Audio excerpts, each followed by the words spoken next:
주짓수를 시작하기 전에 주짓수는 잘 다치지 않는 운동이다 라는 말을 들어보셨을 거예요. 제가 지금까지 경험해본 바로는 맞는 말이기도 하지만 틀린 말이기도 합니다. 어떤 면에서 맞을까요? 주짓수는 여러 가지 운동 중에 격투기로서의 운동입니다. 격투기는 여러 가지가 있죠. 복싱, 무에타이, 주짓수, 레슬링, 이걸 다 합친 MMA. 이런 격투기 중에서 주짓수는 복싱이나 무에타이와 같이 타격이 없기 때문에 맞아서 부상을 당한 일은 거의 없어요. 쉽게 얘기해서 맞은 충격으로 다치거나 고통스러워할 일이 별로 없다는 거죠.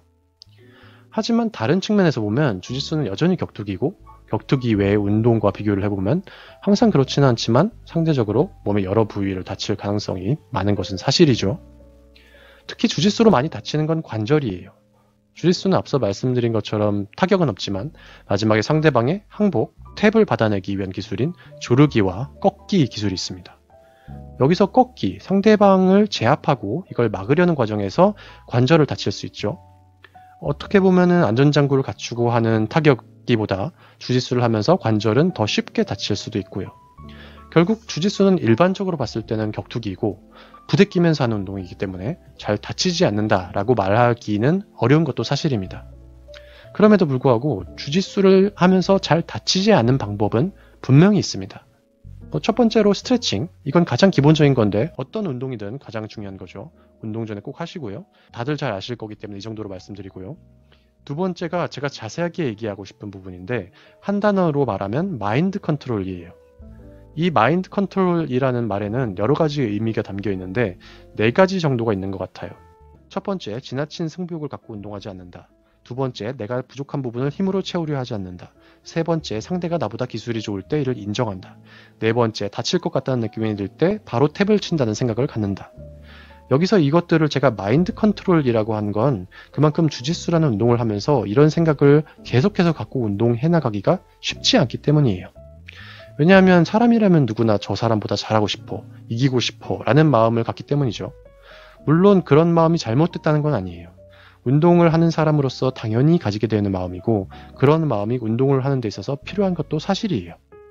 하지만 주짓수를 하면서 단순하게 그런 마음만을 갖고 운동을 하게 되면 다치는 일이 많아질 겁니다. 이건 장담이에요. 근데 앞서 말한 내용을 구체적으로 얘기하기 전에 아주 단순한 질문일 수도 있지만 왜 많이 다치면 안 될까요? 우선 당연한 것부터 얘기를 해보죠. 다치면 일상생활이 어려울 수 있죠. 나의 본분에 충실하기가 어렵게 되고요. 그리고 치료비도 많이 들어가죠. 하지만 그것보다도 주짓수를 좋아하는 사람에게 정말 안 좋은 점이 있어요. 바로 운동을 제대로 할 수 없게 된다는 거예요. 운동을 제대로 하지 못하게 되면 재미있는 주짓수를 못하게 되죠. 재미있는 주짓수를 못하게 되면 의욕이 넘치는 사람이라면 왠지 쉬는 기간 동안 남들보다 처지는 것 같고 불안하게 되죠. 그리고 실제로 다 낫게 되어서 돌아와 보면 같이 운동을 시작했던 사람들이 승급도 했고 나보다 실력도 더 좋아진 것 같죠. 이런 게 반복이 되면 내가 주짓수를 좋아했던 것만큼 실망감이나 아쉬움이 커져서 주짓수를 포기하게 돼버리는 경우가 많습니다. 결국에는 내가 그렇게 좋아했던 운동에서 멀어지게 되는 거예요. 이렇기 때문에 내가 정말 주짓수가 재미있고 꾸준히 하고 싶다면 다치지 않는 게 아주 중요한 거죠. 그러면 다시 돌아가서 잘 다치지 않는 방법, 앞에 얘기했었죠.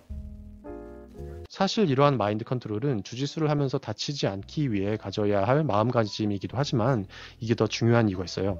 바로 주짓수를 잘하기 위해서 반드시 필요한 마음가짐이라는 거예요. 구체적으로 얘기를 해볼까요? 앞에 얘기한 4가지 마인드 컨트롤의 공통점이 있어요. 그런 마음가짐을 갖고 운동을 하게 되면 고민을 많이 하게 된다는 거예요. 왜 나는 이 기술이 잘 안 먹히지? 이런 상황에서 어떻게 해야 되는지 모르겠어. 아, 서브미션을 당했네? 어떻게 해야 당하지 않을 수 있지? 와, 이 사람은 어떻게 이런 기술을 쓰는 거지? 알고 싶다. 이런 생각이나 고민 말이에요. 주짓수를 처음에 시작하면 그리고 그 이후에도 종종 지나친 욕심으로 힘이 바짝 들어가서 힘으로 상대를 이기려 하게 되죠. 물론 상대를 힘으로 이길 수도 있어요. 하지만 힘으로 이긴 성공 경험이 반복되면 기술보다는 힘을 주로 쓰게 되고 나보다 약하거나 기술이 부족한 상대와 스파링을 할 때는 이깁니다. 근데 나보다 강하거나 힘이 약해도 기술이 뛰어난 상대와 운동을 하면 아주 큰 벽에 부딪히게 돼요. 왜냐하면 지금까지는 힘으로 해왔고 주짓수를 잘하기 위한 방법에 대해서는 별로 고민을 해오지 않았거든요. 그리고 이러한 분들이 많이 다치기도 하고 좌절하기도 하면서 주짓수를 그만두게 된 경우가 많아요. 근데 만약 이런 상황에 닥친 분들이 욕심을 부리지 않고 힘을 조금 빼고 상대방이 나보다 잘했을 때 이를 충분히 인정하고 탭을 친다라는 마음을 가지고 운동을 했을 때 어떻게 될까요? 상황은 많이 달라질 수 있어요.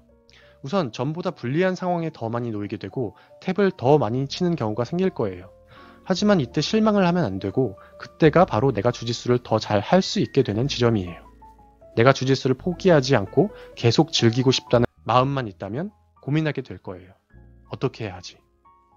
이 생각만 갖고 있다면 도장에서 따로 연습도 해보고 물어보기도 하고 영상도 찾아보고 하게 되겠죠. 그러면서 내 나름대로 똑같은 상황에 닥쳤을 때 어떻게 해야 할까에 대한 시나리오도 짜보게 될 거예요. 이러한 고민들이 내 기술을 더 정교하게 만들고 다양한 상황에 더 잘 대처할 수 있도록 만들어 줄 거고요. 이렇게 하면서부터는 주짓수 실력은 고민 없이 했을 때보다 더 빨리 그리고 더 많이 늘게 되어 있습니다. 덜 다치게 되는 건 오히려 덤이 돼버리죠. 덤이라고 하기엔 너무 좋은 덤이지만요. 제가 드리고 싶은 말씀을 어느 정도 드린 것 같은데요. 이렇게 주짓수와 부상은 뗄래야 뗄 수 없는 관계에 있기도 하지만 주짓수를 꾸준히 잘 하고 싶다면 다치지 않기 위한 마인드 컨트롤이 중요하다는 것을 꼭 마음속에 새겨두시면 좋을 것 같아요. 다음 영상에서는 부상시 대처법 그리고 주요 부상 부위에 대해서도 한번 얘기를 해보려고 합니다. 네, 그럼 끝까지 영상 봐주셔서 감사합니다.